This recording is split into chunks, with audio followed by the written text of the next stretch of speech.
Assalamualaikum warahmatullahi wabarakatuh. Hari ini 27 Mei 2021, pertemuan kedua pelajaran praktek Nahwu Syarat secara langsung membaca teks sambil menjelaskan setiap kata dalam posisi nahwunya.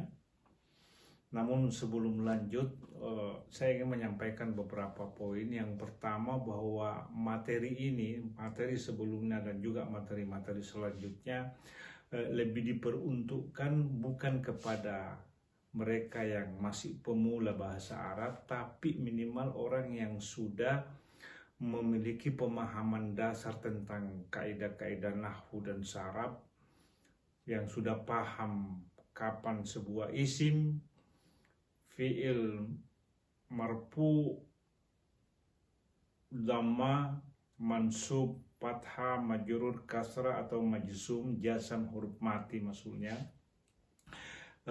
Juga setidaknya mereka yang paling tidak sudah mengetahui makna sekitar 700 sampai 800 kata benda, dan dalam jumlah yang sama sekitar 700 sampai 800 kata kerja.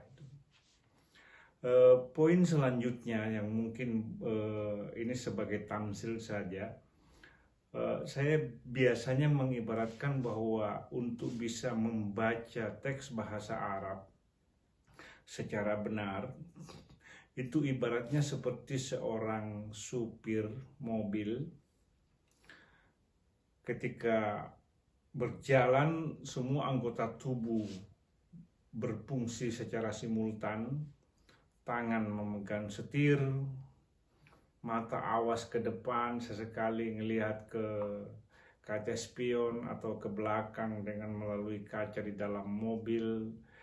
Tangan kiri atau tangan kanan kalau setir di kiri mengoper gigi perseniling kalau dia manual. Terus kaki dua-duanya berfungsi, nginjak gas, nginjak rem untuk kaki kanan, terus kaki kiri sesekali nginjak kopling dan seterusnya.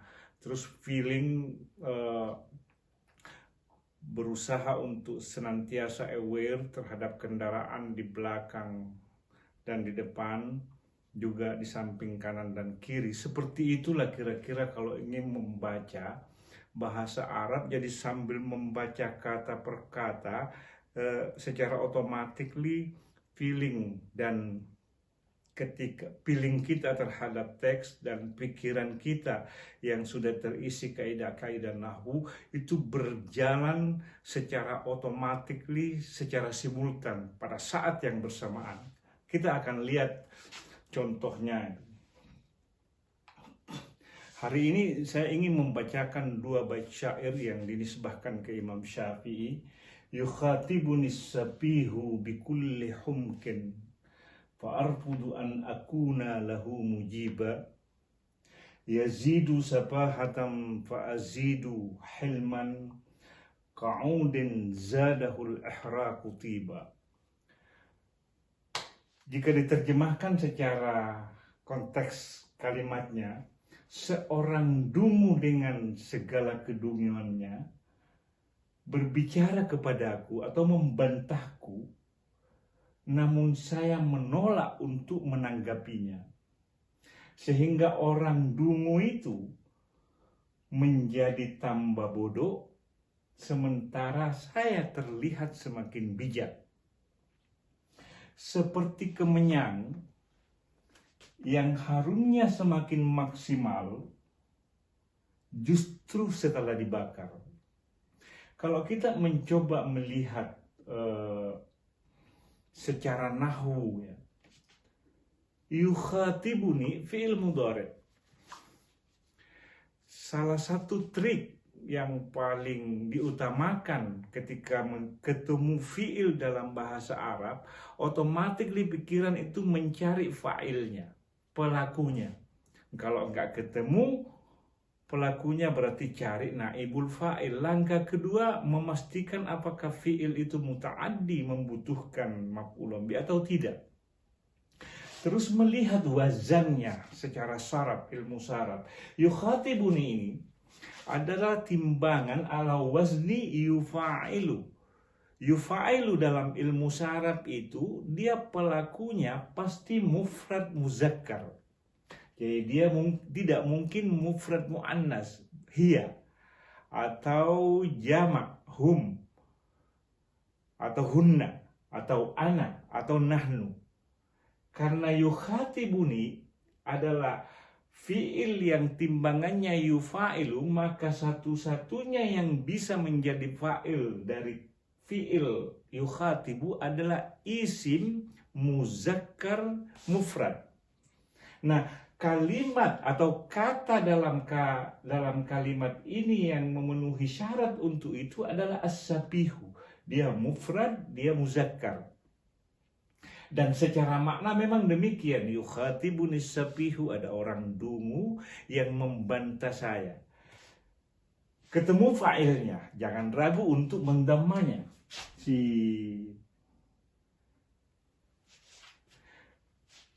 Kita mencari maf'ulun bihnya. Orang dungu itu berbicara kepada aku, berarti ana yang maf'ulun bih, ana.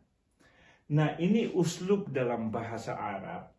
Biasanya kalau ada fi'il, terus ada fa'il, terus ada maf'ulun bih,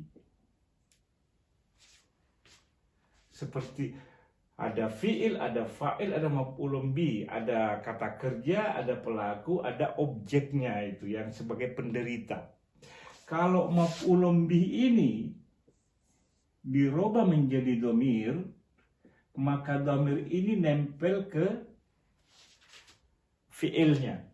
Oleh karena itu seperti ini. Jadi ini karena maf'ulun bihnya dhamir ya'ul mutakallim ini, maka dia nempel ke fi'il dan dia posisinya menjadi maf'ulun bih. Yukhatibunis sabihu bikulli. Bi kita tahu huruf jar, jangan ragu untuk kalau dia putus berarti bikullin, tapi karena dia posisinya mudhaf hanya bikulli saja, mudhaf pun bukan bikullu, bukan bikulla itu. Humken mudhafun ilaih.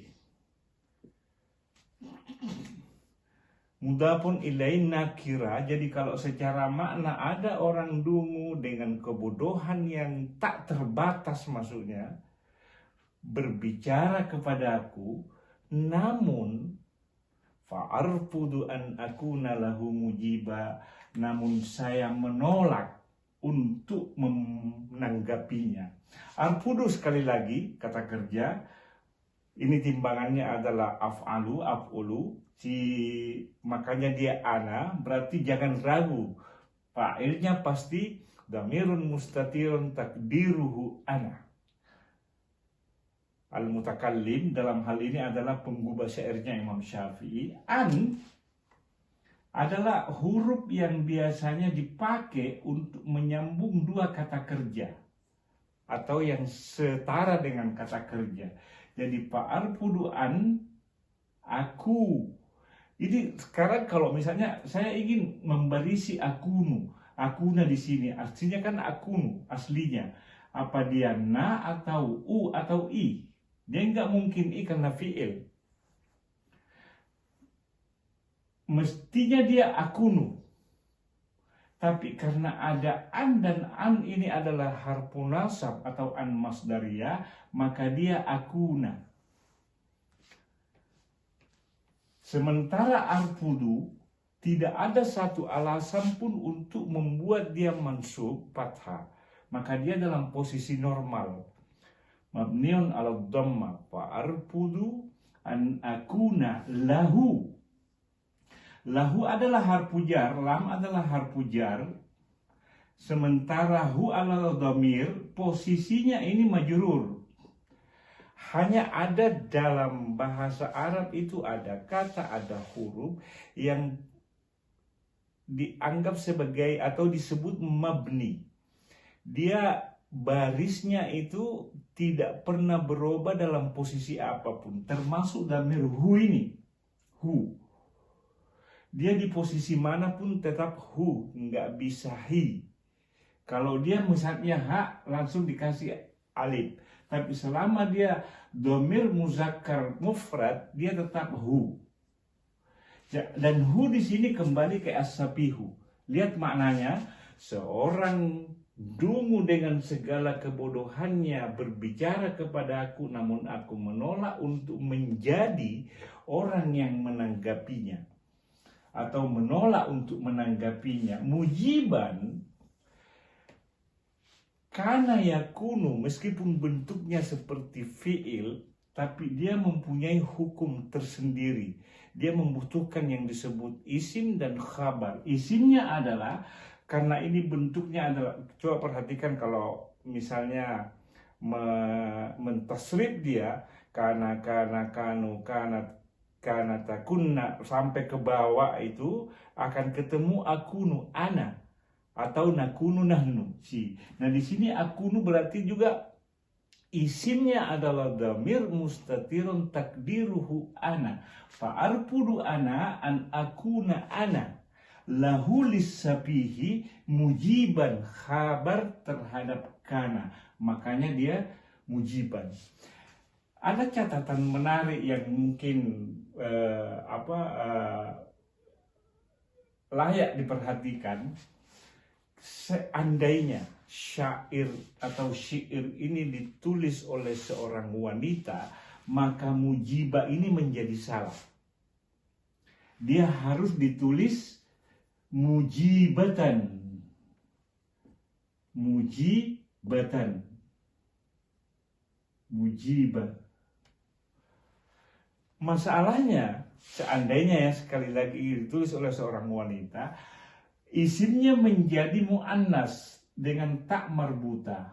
Nah, tak marbuta itu kalau tidak paham posisinya, dia bisa tan, bisa ten, bisa ton.